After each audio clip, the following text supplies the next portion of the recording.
जय श्रीराम. ब्रह्मचैतन्य गोंदवलेकर महाराज की जय. संत आनंदरूप झाल्यानंतर स्वस्थ बसत नाहीत.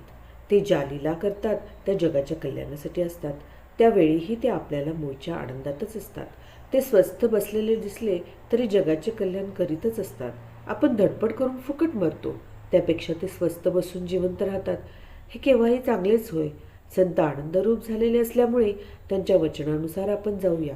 लोकांना उपदेश करण्यामध्ये संतांचा हेतू एकच असतो आणि तो हा की जे मला कळले आहे ते लोकांना कळून लोक सुखी होऊ द्या. संत आपल्या स्वार्थासाठी सांगत नसल्याने त्यांचे म्हणणे आपल्याला खोटे कसे म्हणता येईल? प्रपंच हा दुःखमय आहे हे कळल्यावर त्यावर काहीतरी उपाय केला पाहिजे. तो संतांनी लिहिलेल्या ग्रंथाच्या वाचनाने कळतो.